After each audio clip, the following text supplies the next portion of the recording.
कुनै पनि नेपाली नागरिकलाई नागरिकता प्राप्त गर्ने हकबाट वञ्चित गर्ने छैन।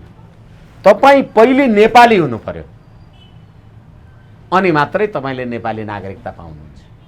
यो संविधान प्रारम्भ हुँदाका बखत पृथ्वीनारायण शाहले यो मुलुक नेपाल एकीकरण गरेर नेपाल बनाएपछि त्यतिखेरदेखि नेपालमा बसेका त नेपाली छँदैछन् नि। यो संविधान प्रारम्भ भएपछि किन नेपाली हुनु पर्यो? तपाईँ यो संविधान प्रारम्भ भएपछि नेपाली हुने होइन। अनि यस्तो नागरिकता तपाईले मुलुकको राष्ट्रियताको रक्षा गर्नुहुन्छ। सिक्किमका जनताले भोट हालेर बनाएको प्रतिनिधि सभा संसद सदस्यले तिनीहरूले पार्लियामेन्टमा बसेर सिक्किम भारतमा विलय हुन्छ भन्दा विलय भयो कि भएन? सिक्किम भारतमा विलय भयो, उसले भोट हाल्यो, तपाईलाई भोट हालेको थियो, तपाईले सिक्किममा हामी भारतमा विलय गर्ने भने भयो। अब सिक्किम भारतमा विलय भएपछि उसले फेरि भोट हालोस्, भारतबाट सिक्किम फिर्ता ल्यायो भने आउँछ? आउँछ कि आउँदैन? फिजीकरण भने कि नेपालमा बसेका नेपालीहरू त हामी आदिम कालदेखि वंशजका सन्तति हौं नि सबै। तपाईले अंगीकृत उताबाट ल्याएकालाई बनाउनु, बिहा गरेको भोलिपल्टै राजनीतिक अधिकार सहितको नागरिकता खोज्ने भएको भयो भने त्यो राजनीति गरेको हो कि बिहा गरे हो? राजनीतिक अधिकार बाहेकका सम्पूर्ण अधिकारहरू प्रदान गरिँदाखेरि पनि तपाईलाई राजनीतिक अधिकारै किन चाहिन्छ? भोट दिएर म चाहिँ प्रधानमन्त्री र राष्ट्रपति हुन पाउँछु, तपाईँ आफै चाहिँ किन पाउनुहुन्न? यो तर्क उठ्यो भने के भन्नुहुन्छ? वरिष्ठ अधिवक्ता विष्णु भट्टराईजी नमस्कार। हजुर नमस्ते। अब समसामयिक राजनीतिलाई निहालेर हेर्दाखेरि देशभित्रको आन्तरिक अवस्थाले निम्ताएका समस्यालाई तपाईले समग्रमा केलाउँदाखेरि अहिले जुन हिसाबले देश अगाडि बढिरहेको छ, नेपालको राजनीति अगाडि बढिरहेको छ, यो विकृतको पराकाष्ठ हो देखिएका अहिलेको अवस्था? यो वास्तवमा विकृतिको पराकाष्ठा भन्नुभन्दा पनि योभन्दा अझै विकृति देख्न बाँकी नै छ। अहिले निर्वाचनको घोषणा भइसकेपछि मुलुकका स्थापित राजनीतिक दल हुँ भन्ने दलहरूका बीचमा र आफूलाई राजनीतिक नेतृत्वको चरमचुलीमा अथवा धुरीमा छौं भन्ने व्यक्तित्वहरूको व्यवहार, बोली, वचन, क्रियाकलाप हेर्दाखेरि वास्तवमा यो भन्दा ठुलो राजनीतिक विकृति र विसङ्गतिको उदाहरण संसारमा नेपाल बाहेक अन्त कहीँ पाइँदैन। नेपाल भन्नाले मुलुकलाई होइन, नेपालको वर्तमान राजनीतिक प्रणालीका पक्षधर हुँ भन्ने व्यक्तिहरूको जुन चरित्र देखिएको छ, यसले साँच्ची भन्ने हो भने राष्ट्रिय राजनीति अथवा राजनीतिक सिद्धान्त, आदर्श, दर्शन, मूल्य, मान्यता, राष्ट्रियता, यी सम्पूर्ण कुराको चाहिँ चिरहरण भएको लाग्छ मलाई। अब चुनावको माहौल पनि छाइरहेको छ। मङ्सिर 4 गते चुनाव आइरहँदाखेरि अहिले राष्ट्रपतिको कदमदेखि लिएर चुनावी माहौललाई हेर्दाखेरि फेरि नागरिकताको सवालमा फेरि अर्को बहस छेडिने स्थिति आउन सक्छ, अथवा नागरिकता विधेयक राष्ट्रपतिले फिर्ता गरिसकेपछि दोस्रो पटक फेरि पठाइसकेपछिको खण्डमा पारित हुने सम्भावना देख्नुहुन्छ? राष्ट्रपतिले स्वीकृत गर्ने सम्भावना देख्नुहुन्छ तपाईले?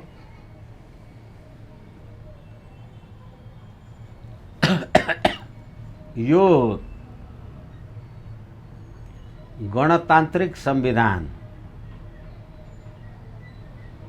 को धारा 61 ले राष्ट्रपतिको बारेमा व्यवस्था गर्छ र राष्ट्रपतिले राष्ट्रिय एकताको प्रवर्धन गर्नुपर्छ भनेर लेखेको छ र राष्ट्रपतिले यो संविधानको पालन र संरक्षण गर्नुपर्छ पनि भनेको छ। अनि तपाईँ आफै यो संविधान बनाउनुहुन्छ र संविधानको धारा 113 ले राष्ट्रपति समक्ष प्रमाणीकरण गर्न प्रस्तुत गरिएका विधेयकहरू राष्ट्रपतिले 15 दिनभित्र उत्पत्ति भएको सदनमा आफ्नो विचारसहित फिर्ता पठाउन सक्ने व्यवस्था छ भनेपछि अहिले मैले तपाईलाई जुन संवैधानिक कुरा भने त्यसको बारेमा आम नेपाली जनताको ध्यान आकर्षण होस्। म एरो टिभी मार्फत तपाईहरू मार्फत निवेदन गर्न चाहन्छु, राष्ट्रपतिले राष्ट्रिय एकताको प्रवर्धन गर्छ। राष्ट्रिय एकताको प्रवर्धन गर्नका लागि राष्ट्रपति क्रियाशील हुनुपर्छ कि पर्दैन? तर क्रियाशील त देखिनु भयो नि त उहाँ अहिलेको परिस्थितिमा। त्यसैले म भन्दैछु, तपाईँ मानिस हुनुहुन्छ, तपाईँलाई भोक लाग्छ, खाना खानुपर्छ, खानुहुन्छ अथवा जे होला, तर मान्छेको शालिक बनायो भने त त्यसलाई भोक लाग्दैन नि, खाँदैन नि। राष्ट्रपतिलाई तपाईँले रबर स्टाम्प भन्नुहुन्छ, अब यही प्रचण्ड, अब यिनै जे छन् यिनीहरूका, अथवा कहिलेकाहीँ केपी ओलीजीसँग जोडेर अनेक र थोक जे भन्ने गर्नुहुन्छ। आफ्नै देशको राष्ट्रपतिलाई तपाईँहरूले बनाउनु भएको गणतन्त्रको राष्ट्रपतिलाई तपाईँहरूले अपमान र बेइज्जत जे गर्नुहुन्छ। त्यसकारण राष्ट्रपतिले संविधानको पालन र संरक्षण, राष्ट्रिय एकताको प्रवर्धन गर्दा संविधानको धारा 113 बमोजिम अधिकार र कर्तव्यको निर्वाह गर्दा त्यसले के अप्ठ्यारो भयो? अब नागरिकताको कुरा मैले त धेरै आम सञ्चारमा भनेको छु, अथवा कति नेपाली जनता समक्ष मेरो कुरा मैले बुझाउन सकेको छु मलाई थाहा छैन। तर म तपाईलाई 3-4 वटा उदाहरण निवेदन गर्न चाहन्छु। अहिले साउन 6 गते प्रतिनिधि सभाबाट पारित गरेर पठाएको भनेको नागरिकता विधेयक मैले किन भनेको भन्ने शब्द प्रयोग गरिराखेको छु भने प्रतिनिधि सभामा 275 सदस्य हुन्छन्। 275 मा 110 जना नेपाली जनताले भोट हालेका मान्छे होइनन्। ती समानुपातिक कि समानुपातिक के भएर आए। अनि प्रतिनिधि सभा नियमावली के हो? तत्काल कायम रहेका सदस्य संख्याको 51% उपस्थित भएपछि संसदको बैठक बस्छ, प्रतिनिधिको बैठक बस्छ, प्रतिनिधि सभाको। अनि प्रतिनिधि सभाको बैठकमा विधेयकहरू कसरी पास हुन्छन्? उपस्थित भएको सदस्य संख्याको 51% ले पास हुन्छ। अब भन्नुहोस् 275 को प्रतिनिधि सभामा 140 जना रहछन् भने 140 जना त बहुमत त पुग्यो, उपस्थिति त पुग्यो। तर अब 140 जनाको 51% भनेको के? 71 जना। 70 दुना 140 हैन। अनि 71 जनाले त्यसलाई प्रमाणीकरण गरे अथवा त्यो विधेयक पास गरे भने त्यो संसदको बहुमत भयो। त्यो हेर्नुस्। अनि नागरिकता जस्तो विधेयक, नागरिकता भनेको म तपाईहरुलाई कसरी निवेदन गर्न सक्छु मलाई थाहा छैन। संप्रभुताको प्रयोग भनेको नै नागरिकता हो।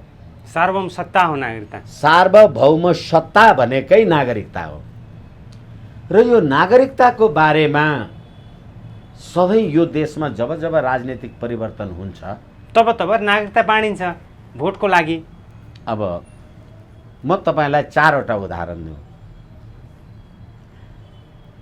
अहिले अथवा तत्काल नेपालको संविधान 2019 जारी हुँदा यसको धारा 7 मा के भनियो भने नेपालमा स्थायी वासस्थान भएको देहाएको प्रत्येक व्यक्ति यो संविधान प्रारम्भ हुँदाका बखत नेपालको नागरिक ठहर्ने छ भन्दै नेपाली नागरिकसँग वैवाहिक सम्बन्ध राख्ने विदेशी नारीले विदेशको नागरिकता त्याग्नुपर्ने व्यवस्था गरिएको पाइन्छ। वैवाहिक सम्बन्ध राख्ने विदेशी महिलाले वैवाहिक सम्बन्ध बिहा गरेर आएको आइमाईले होइन, आज बिहा गर्यो भोलि सम्बन्ध विच्छेद पनि त हुन्छ नि। बुझ्नुहुन्छ मेरो कुरा? वैवाहिक सम्बन्ध राख्ने महिलाले भनेर के भन्यो भने यो संविधान प्रारम्भ हुँदाका बखत भनेर 2019 सालमा भनियो। अब फेरि 2019 को संविधान त फेरि आन्दोलन भयो, क्रान्ति भयो, 46 साल 47 साल भने 47 सालमा फेरि संविधान आयो। त्यसमा फेरि के भनियो, यसको धारा 8 मा नेपालमा स्थायी बसोबास भएका देहाएका व्यक्तिहरू यो संविधान प्रारम्भ हुँदाका बखत नेपालका नागरिक ठहर्नेछन्। नेपाली नागरिकसँग वैवाहिक सम्बन्ध भएकी विदेशी महिलाले विदेशको नागरिकता त्याग्ने। अब अघि के भन्यो? विदेशी वैवाहिक सम्बन्ध कायम राख्ने विदेशी महिला भन्यो। अब यसमा आएर के भन्यो? वैवाहिक सम्बन्ध भएकी विदेशी महिलाले भन्यो। वैवाहिक सम्बन्ध हिजो थियो, आज छैन नि मेरो। वैवाहिक सम्बन्ध कायम राख्ने भने त बाँचुन्जेल कायम राखे हुनु पर्यो नि। हिसाब यसरी बुझ्नुपर्छ भने विदेशी महिलाले विदेशको नागरिकता त्याग्ने कारबाही चलाएपछि र नेपालको नागरिकता त्यागी विदेश गएका व्यक्तिले विदेशको नागरिकता त्यागेपछि नेपालको नागरिकता प्राप्त गर्छ। अब अहिले त विदेशको नागरिकता त्याग्नु परेन एनआरएनले, यहाँ पनि पाइने भयो। दोस्रो मैले तपाईँलाई भने त्यसै गरेर अन्तरिम संविधानको धारा 8 ले के भन्यो? यो संविधान प्रारम्भ हुँदाका बखत नेपालको नागरिकता प्राप्त गरेको र यस भाग बमोजिम नागरिकता प्राप्त गर्न योग्य व्यक्तिहरू नेपालको नागरिक हुनेछन् भन्दै धारा 8 को उपधारा 5 को तर भन्नेले त एकचोटि यो निवेदन दरखास्त दिएर सारा नागरिकता पाउँछन् भनेर गाउँ गाउँ नागरिकता बाँड्नुभयो तपाईँले। गाउँ गाउँ मात्रै होइन, तपाईँले फारबिसगञ्ज सिलिगुडीतिर पनि बाँड्नुभयो, तपाईँले रक्सौलतिर पनि बाँड्नुभयो। अब यो अहिलेको संविधानमा 2072 लेखेको छैन। यसको धारा 11 ले के भन्यो भने यो संविधान प्रारम्भ हुँदाका बखत नेपालको नागरिकता प्राप्त गरेका र यस धारा बमोजिम नागरिकता प्राप्त गर्ने मान्छे भनेपछि के भन्यो भने 2019 सालदेखि 2072 सम्म 53 वर्ष भयो। तपाईले नेपालको संविधान 2019 लाग्दा यो संविधान प्रारम्भ हुँदाका बखत नेपालमा बसोबास गरेको व्यक्ति भन्नुभयो भनेपछि अब यो 53 वर्षमा जहिले नागरिकता संविधान आउँछ, राजनीतिक परिवर्तन आउँछ, अनि यो संविधान प्रारम्भ भएपछि भनेपछि 2019 मा आएर बसेका नेपालीलाई नागरिकता दिनुस् न। तर तपाईले यो 53 वर्षसम्म सबै यो नागरिकता प्राप्त हुँदाखेरि भनेको उताबाट आएर बसेका हरेक परिवर्तनमा। अब एकछिनलाई मान्नुहोस्, तपाईको बुवा, हजुर बुवा, जिजु बुवा, च्याप्जु बुवा जोसुकै होस्, नेपाल राष्ट्रको एकीकरण हुँदा तपाई हाम्रा बाबु बाजे पुर्खा जे पुर्खा थिए हामी नेपालमै छौँ। पृथ्वीनारायण शाह आयो होला अथवा बनायो होला, जङ्गबहादुर आयो होला, राणा शासन आयो होला, के भयो होला, हामी त नेपालमै छौँ नि। भने हामी त्यतिखेरैदेखि यो संविधान प्रारम्भ हुँदाका बखतदेखिकै नागरिक। तर तपाईले 2072 सालमा पनि यो संविधान प्रारम्भ हुँदाका बखत भने के भनेको भने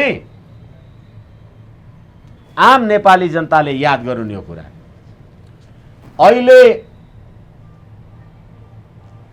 सन् 50 को सन्धि, 1950 को भारत नेपाल मैत्री सन्धि, यसलाई उल्टाउने हो भनेर प्रचण्ड र बाबुरामहरूले 17,000 मान्छे मारे। तर यो व्यवस्था आएपछि तिनीहरू दुईचोटि तीनचोटि पटक पटक प्रधानमन्त्री भए। सन् 50 को सन्धिको बारेमा केही बोले? अब किन मैले यो कुरा राखिराखेको छु? तर चुनावी एजेन्डा त बनाइयो नि त। सन् 1950 सन्धि अब खारिज गरौँ, पुनर्विचार गरौँ भन्ने खालको त नारा लागेकै हो। अब मैले पुनर्विचार भनेको त्यो पाखण्ड हो, फेरि हामी कुरा गरौँला। सन् 50 को नेपाल भारत मैत्री सन्धिको दफा 6 ले के भन्छ भने थाहा छ?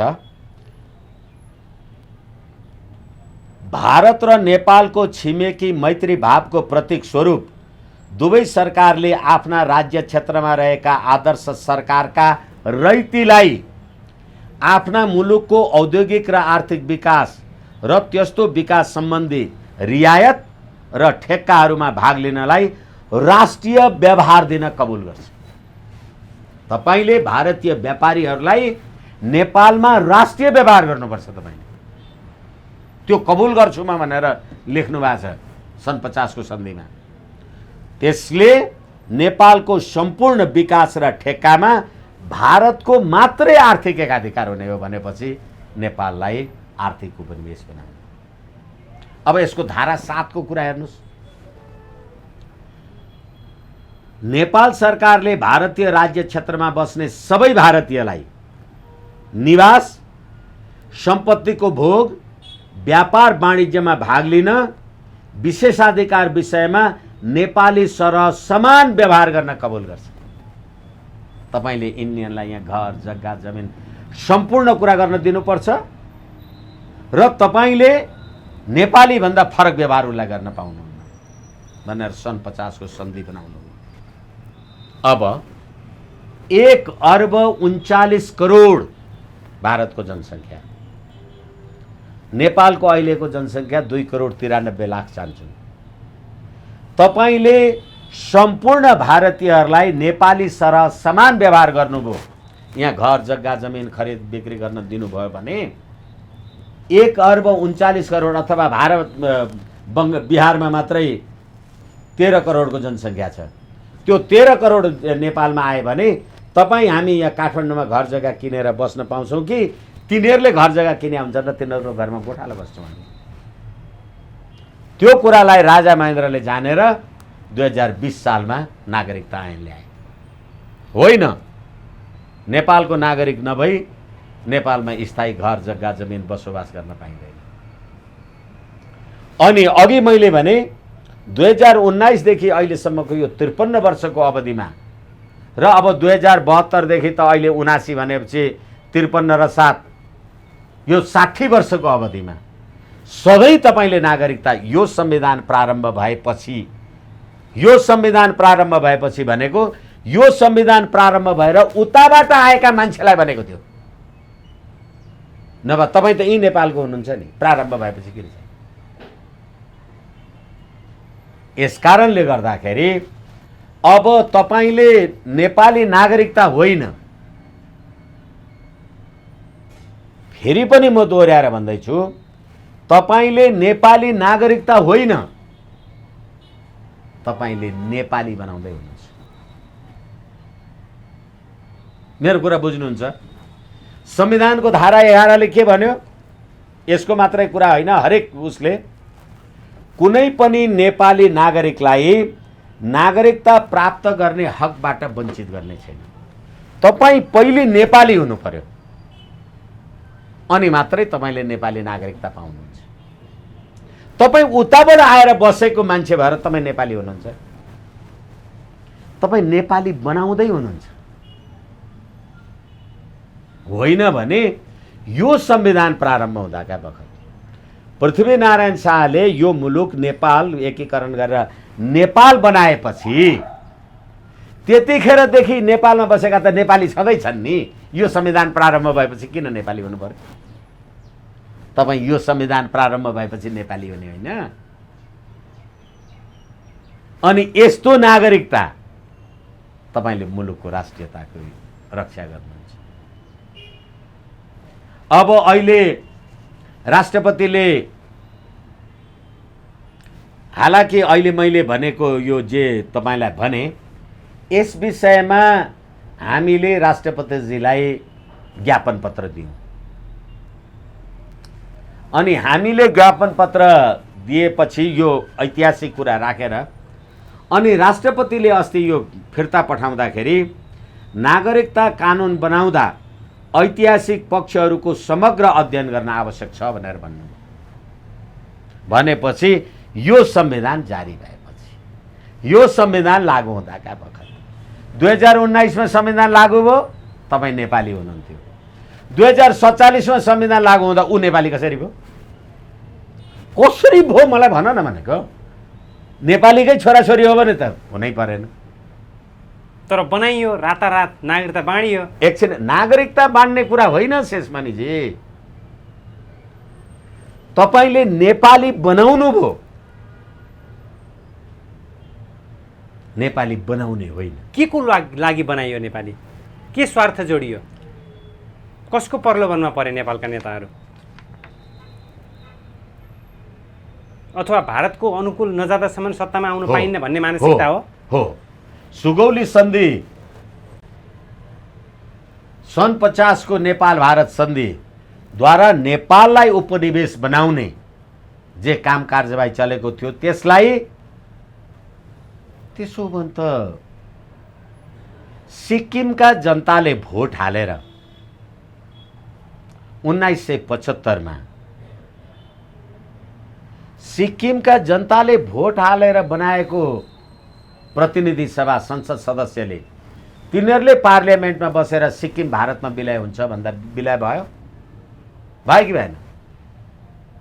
सिक्किम भारतमा विलय भयो, उसले भोट हाल्यो, तपाईँलाई भोट हालेको थियो, तपाईँले सिक्किममा हामी भारतमा विलय गर्ने भने भयो।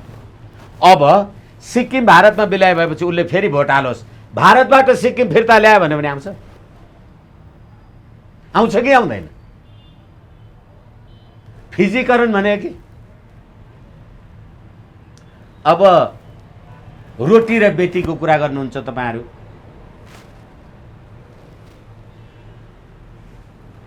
क्यानाडामा बस्ने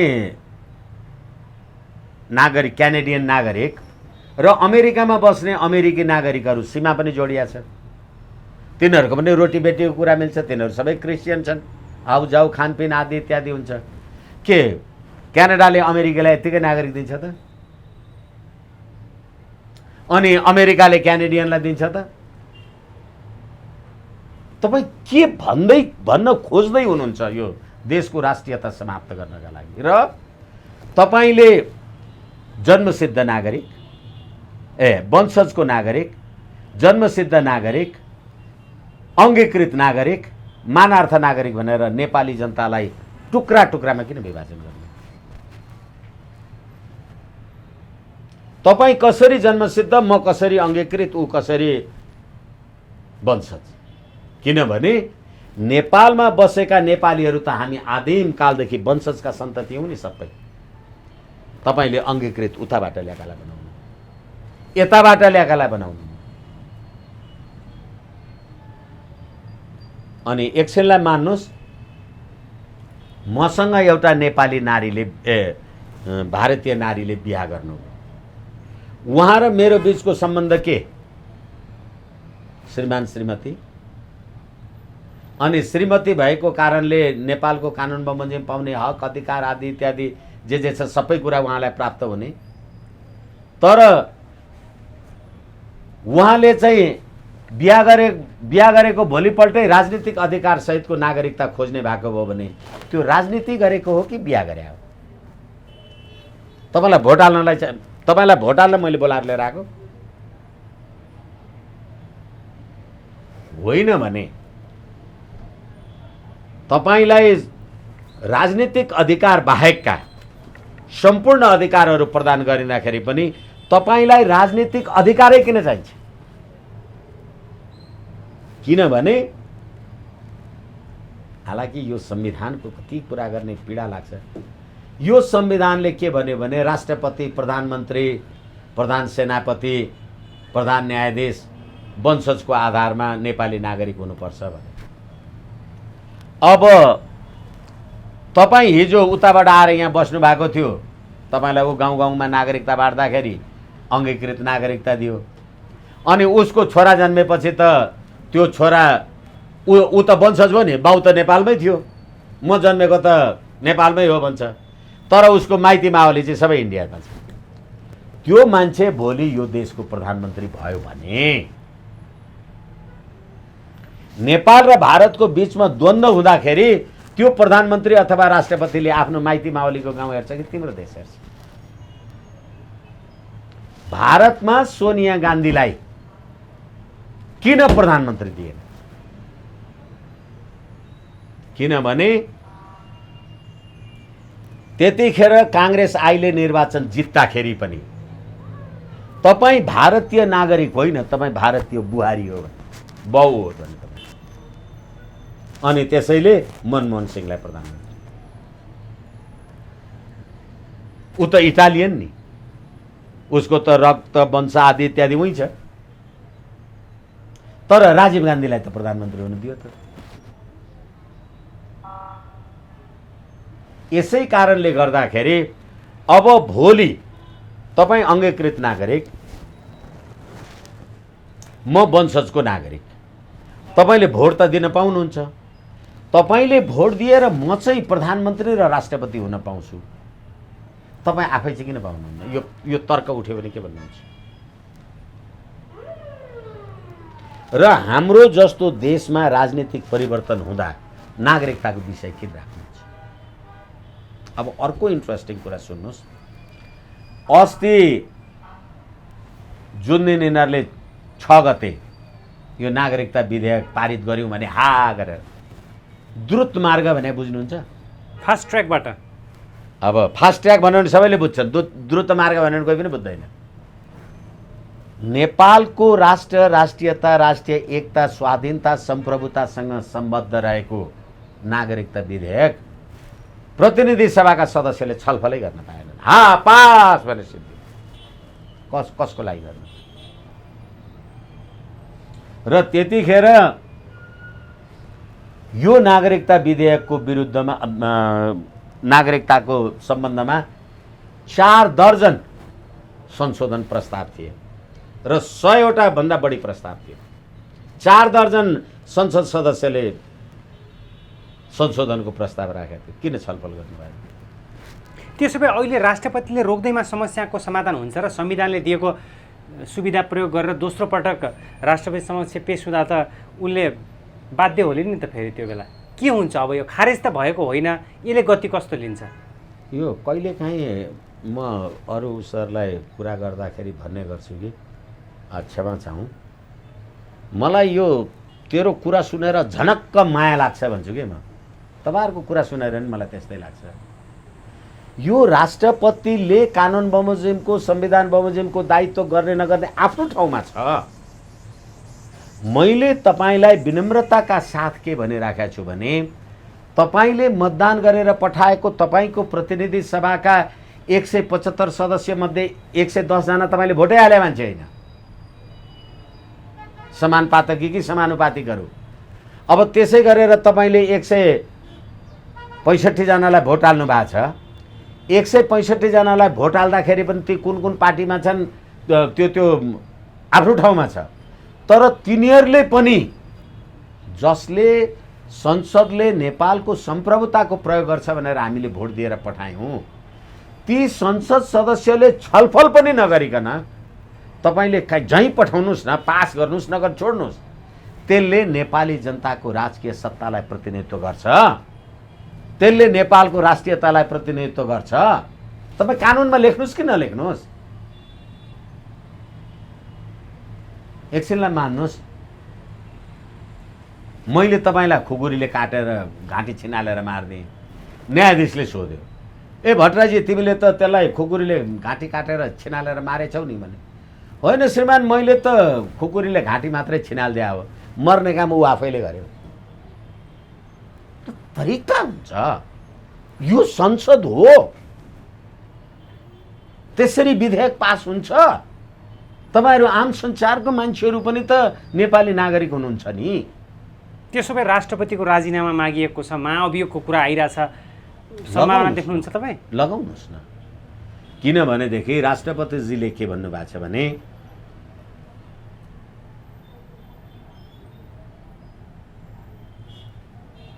अहिले इतिहासलाई हेरौँ हामी अनि नागरिकताको निधो गरौँ। सुगौली सन्धि तपाईँले हेर्ने कि नहेर्ने? सन् 1950 को सन्धि तपाईँले हेर्ने कि नहेर्ने? अनि राष्ट्रपतिले संविधानको धारा 113 को प्रयोग गर्यो। तपाईँ त्यो 113 हेर्ने कि नहेर्ने? राष्ट्रपति पनि पहिले त नेपाली नागरिक होला नि, अनि पो राष्ट्रपति होला। तपाईँ महाभियोग लगाउने भने पहिले नेपाली होला, अनि पो तपाईँ मन्त्री प्रधानमन्त्री मान्य सदस्य के हुनुहुन्छ त्यो होला। भनेदेखि अब राष्ट्रपतिले राष्ट्रिय एकताको प्रवर्धन गर्नेछ भन्नुभयो। तपाईले नेपाली जनतालाई कतिवटा जातमा बाँड्नुभयो? म वंशजको नागरिक नेपाली, शेषमणि अङ्गीकृत नेपाली, अर्को रामप्रसाद जन्मसिद्ध नेपाली, अर्को एनआरएन अर्को नेपाली, समग्र सम्पूर्ण नेपाली खोइ भने संविधान यस्तो कानुनले राष्ट्रिय एकताको प्रवर्धन गर्ला? राष्ट्रिय एकता कायम रहला?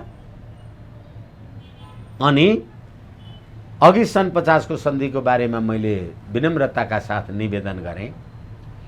सम्पूर्ण 1.39 करोड जनसङ्ख्या भएका देशबाट आएका मान्छेहरू सबैलाई नागरिकता दिनुहोस्। अब रोटी र बेटी भन्नुहुन्छ तपाईँ कोनी के भन्नु?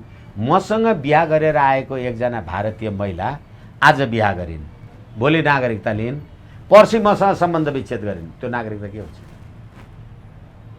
के हुन्छ मलाई भन्नु न। अनि यहाँको मेरो बहिनी छोरी बिहा गरेर भारत गई, अनि त्यो मेरो छोरी बहिनीलाई चाहिँ भारतको पार्लियामेन्टले के दिन्छ? हेर्नुहुन्छ कि मधेस इज नट नेपाल भन्ने सिके राउतहरू होइनन्।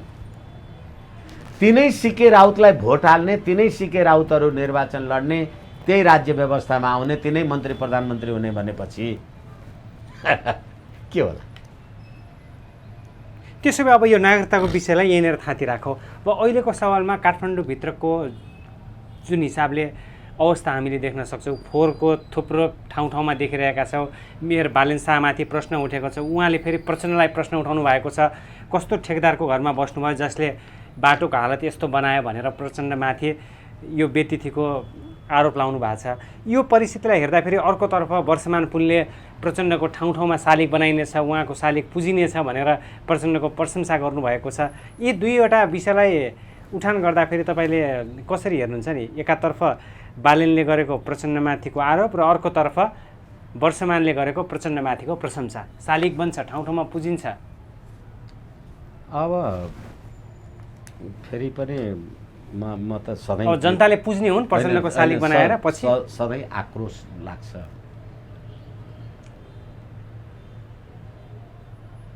तीस गते एउटा कुनै सार्वजनिक कार्यक्रममा म त उहाँहरूलाई त्यो आदरको शब्द प्रयोग गर्न पनि सायद हाम्रो संस्कारको अपमान हुन्छ कि जस्तो लाग्छ। यो वर्षमान पुन भन्नेले के भन्यो थाहा छ? आम सञ्चारमा मैले हेरे हो, अखबारमा, नेपाली जनता नै भ्रष्ट छन्, जो पैसा नदिकन भोट हाल्दैनन्, अनि नेता कसरी भ्रष्ट छन्? यो देशमा नेपाली छन्, कोही छन्? सम्पूर्ण नेपाली जनतालाई भ्रष्ट भनेर अनि पैसा नदिकन भोट हाल्दैनन् भन्यो भने ती नेपाली जनतालाई भ्रष्ट बनाउन तिमीले पैसा दिएको रहेछ? भ्रष्ट बनाउनेलाई चाहिँ के कार्य भयो? अनि त्यही भ्रष्टले अर्को भ्रष्टको शालिग बनाउने कुरा गर्छ। यो वास्तवमा यो छलफल गर्नु पनि मलाई त घृणा लाग्छ। होइन, उहाँले प्रचण्डले एउटा नयाँ युगको सुरु गरेकै कारण उहाँलाई प्रशंसा गर्नुभएको हुनसक्छ। गणतन्त्र ल्याउन प्रचण्डको भूमिका छ। होइन होइन, तपाईँले सधैँ नयाँ युग सुरु गर्नुभएको छ। भर्खरै हामीले नागरिकता विधेयक कुरा गऱ्यौँ। 4 वर्ष 5 वर्षदेखि पार्लियामेन्टमा विचाराधीन रहेको नागरिकता विधेयकलाई पुष्पकमल दाहाल भारत पुगेर फर्केर आएर नरेन्द्र मोदीजीको पार्टी त संसारको ठुलो प्रजातान्त्रिक पार्टी, 17 करोड सक्रिय जनसङ्ख्या, सक्रिय सदस्यता भएको पार्टी भनेर प्रशंसा गरेर आउने बित्तिकै यहाँ फास्ट ट्र्याकमा नागरिकता प्राप्त गरेर पास गरे होइन? अनि कत्रो महान काम गरे। त्यसो भनेर आउने बित्तिकै एमसिसी पास गर्नुभयो अस्ति फागुन 15 गते, जापान जानुभयो र जापान संवैधानिक राज संस्था भएको देश अनि जापानबाट नेपाली जनताले बहुत सिक्नुपर्छ भने राज संस्थावादी भएको देशबाट गणतन्त्रवादीले सिक्छ यार के सिक्छ। अनि किन जापान जानुभयो? एमसिसीमा सही गर्नुभएको छ। जापान त इन्डो पेसिफिक स्ट्राटेजी आइपिएसको त अभिन्न अङ्ग हो। डोनाल्ड लूले भनेको मानेर यहाँ सही गरेपछि जापान गरे यति बखान नगर्दा कति महान होला है, लज्जा सीमा। अनि ठाउँ ठाउँमा तपाईँले शालिग बनाउनुहुन्छ।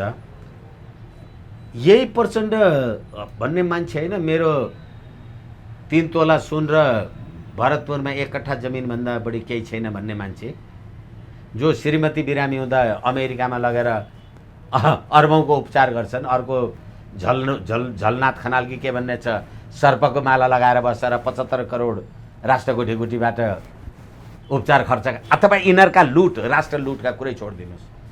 अब यो दरमियानमा स्वतन्त्र बालन शाहजीले पनि यो गर्नुहुन्छ त्यो गर्नुहुन्छ। सम्पूर्ण अपराधीहरूको साम्राज्यमा बसेर तपाईले सदाचारको साम्राज्य ल्याउँछु भन्ने तपाईको सपना कस्तो थियो बालन शाहजी? तपाईले प्रचण्डलाई भर्खर चिन्नु, उहाँ बसेका उहाँका कुनै के बाटो भएका भर्खर देखा। अहिले चुनाव हुनुभन्दा अगाडि बालन शाह कहाँ थियो? काठमाडौँमै थियो होला कि कहाँ थियो? त्यो नेपाल बाहिर थिएन होला। अहिले देख्दैछ त्यसले प्रचण्ड। फेरि अर्को कुरा, कति न स्वतन्त्र अब ऱ्यापर भनेर त्यो युवा भाइहरू बिहान र बेलुका कुद्या छन्। होइन अब त पार्टी साटीको के हैसियत छ र भनेर अर्को पागलपन गरेका छन्। तपाईलाई भोट दियो, 60,000 भोट दिएर तपाईँ जित्नुभयो। आहा, स्वतन्त्रले जित्यो, कोनी कति महान। सुनिता डङ्गोल नेकपा एमालेको 66,000 भोट दियो। कसलाई? पार्टीलाई दियो कि स्वतन्त्रलाई दियो भोट? त्यही युवा होइन? ती युवा, तिनीहरूले न राजनीति हेरे, न राष्ट्र हेरे, न व्यवस्था हेरे, न यो समस्या हेरे। खाली युवा, सौन्दर्यता, प्रतियोगिता, र्याप, पृथ्वीनारायण शाहको शालिग ढालेर प्रकाश दाहालको शालिग बनाउने अनि अर्को र्यापरको शालिग बनाउने देशमा अब बालनले प्रचण्डलाई लेख्नु के अर्थ छ? त्यो औचित्य छैन भन्दै हुनुहुन्छ। औचित्य छैन भन्दै हुनुहुन्छ। के औचित्य छ? तर दलहरूको व्यतित्व त हामीले देख्यौँ नि त। 10औं वर्षदेखि दलहरूले काठमाडौँलाई कस्तो बनाए। तपाईँले आएको जम्मा 3 महिना पनि भएको छैन नि। त्यस्तो कुरा नगरौँ। तपाईँले दलको व्यतिथि देख्नुभयो। अब काठमाडौँमा देखे भने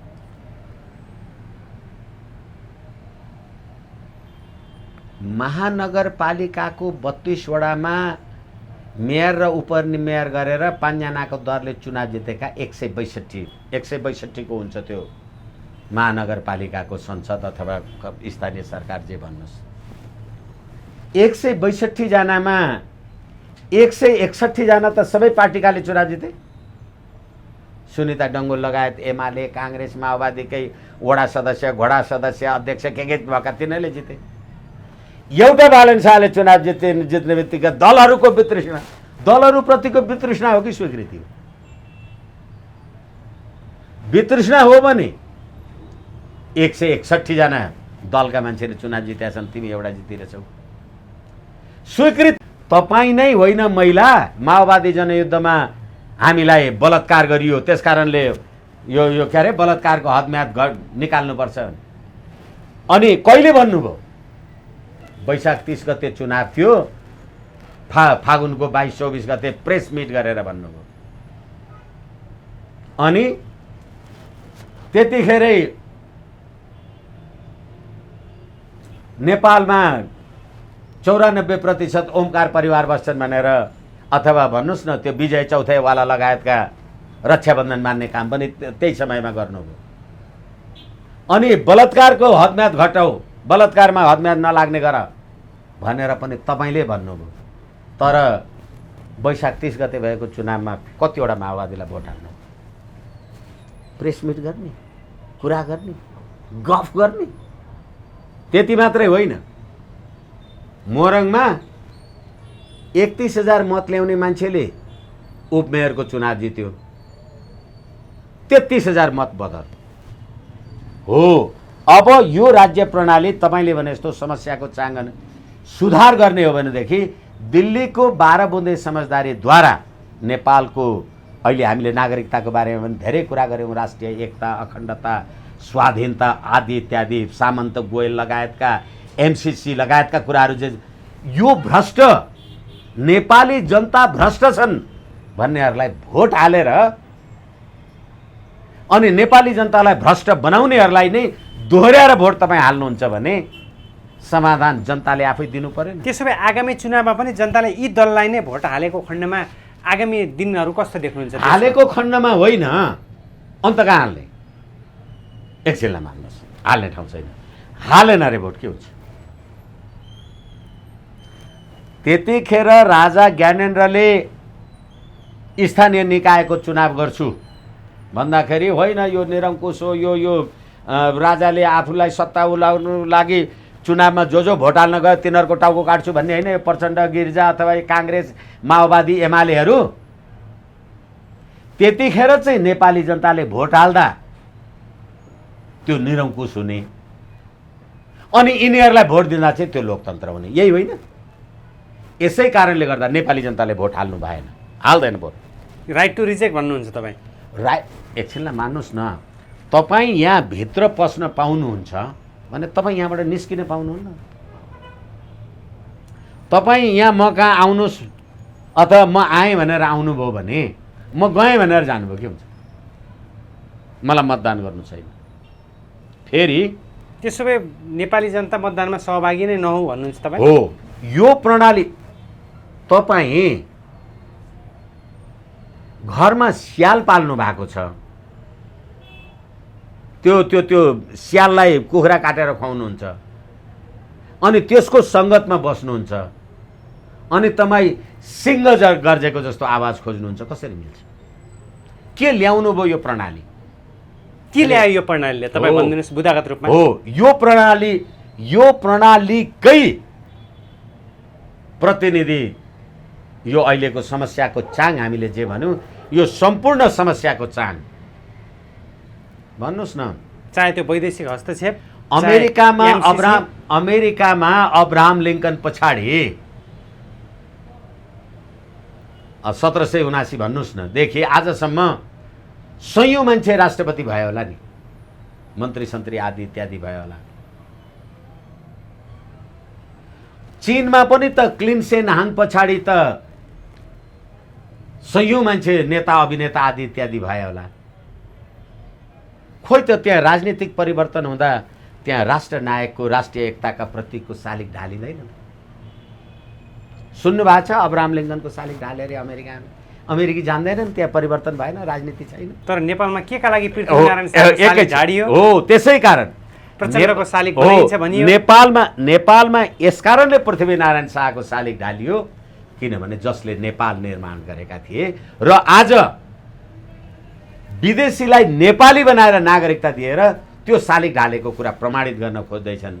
अनि प्रचण्ड अथवा यो वर्षमान पुन लगायतका मान्छेहरू नेपाली जनता भ्रष्ट छन्, पैसा नदी भोट हाल्दैनन्, जनतालाई भ्रष्ट बनाएर तिनै भ्रष्टमाथि शासन गर्ने अनि बालन शाह भर्खर देख्दै गर्ने। त्यसो भए यिनीहरू विदेशीको प्रभावमा परेर देशको अस्तित्वमाथि सम्झौता गर्न खोजेका हुन्? प्रभाव मात्रै होइन शेषमणिजी, दलाल। देशमाथि सौदाबाजी गर्न खोजेका हुन्? देशमाथि सौदाबाजी होइन, यिनीहरूलाई खरिद बिक्री नै गर्नु पर्दैन। अस्ति मलाई लाग्छ तपाईँहरूसँग कुरा गरिसकेका छौँ, पुष्पकमलजी भारत जाँदा भारतका परराष्ट्र मन्त्री शिवशङ्कर के तिनी पनि प्रचण्डलाई भेट्न आएनन्। नरेन्द्र मोदीजीको अजय डोभाल पनि भेट्न आएनन्। प्रचण्ड आफै घर घर डेरा गएर तिनीहरूलाई भेटेर नमस्ते गरेर आए। अनि नरेन्द्र मोदीजीले नभेटेकोमा यहाँ नेपालमा ठुलो टिका टिप्पणी भयो। अनि मैले भने, मलाई लाग्छ मैले तपाईँहरूसँगै भनेको छु, म तपाईँलाई अथवा तपाईँको घरमा, तपाईँको टोलमा, तपाईँको आँगनमा म पुगेका थिएँ भने म तपाईँलाई जे कुरा भनेको थिएँ तपाईँले त्यो ढोकामा राखेको ढोके अथवा त्यहाँ आँगन बढार्न राखेको एउटा सफा गर्ने अर्को कुनै सेक्युरिटीको केटाले उनीहरूसँगै कुरा गर्दाखेरि चाहिँ मैले भने जति कुरा पुगिहाल्यो भने अब तपाईँले मलाई भेट्नुहुन्न नि। जब नोकरसँग भेटेरै कुरा पुगेको मालिकले त पर्सेन्टेजलाई किन भेट्छ? यसै कारणले यिनीहरूको हैसियत हिजो दिल्लीमा 12 बुँदे समझदारी गर्दाखेरि होस् कि नेपालमा 17,000 मान्छे मार्दा प्रचण्ड कहाँ बस्थ्यो भने दिल्लीमा बस्थ्यो होइन भने, बाबुराम भट्टराई कहाँ बस्थ्यो दिल्लीमा बस्थ्यो होइन भने, अहिले बाबुराम प्रचण्ड र वामदेव एकै ठाउँमा कसले ल्यायो? त्यो दिल्लीले नल्याएर कसले ल्यायो? एउटै चुनाव चिन्हबाट लड्ने हामी दुई एक ठाउँमा हुनुको अर्थ छ भनेर पनि भन्नुभएको छ प्रचण्डले त। हो, त्यसै कारणले गर्दाखेरि यो राज्य प्रणालीको अन्त्य एक मात्रै यो मुलुकको स्थायित्वको विकल्प हुन सक्छ। होइन भने जुनसुकै दिन हामी फिजी पनि हुन सक्छौँ, सिक्किम पनि हुन सक्छौँ। जुनसुकै बेला हामी भड्खालोमा जान सक्छौँ यदि यो व्यवस्थाको भड्खालोमा त हामी अन्त्य भएन छँदैछौँ, भने। तर औपचारिक रूपमा अब भड्खालामा गयो भनेर लेखिदिनु पर्यो नि। यो औपचारिक रूपमा असफल राष्ट्र घोषणा मात्र हुन बाँकी छ। अब अरू केमा अरूको रह्यो के त? हुन्छ, समसामयिक राजनीति विषयमा केन्द्रित भएर बहसमा सहयोग भइदिनु भयो। वरिष्ठ अधिवक्ता विष्णु भट्टराईज्यूलाई हार्दिक आभार।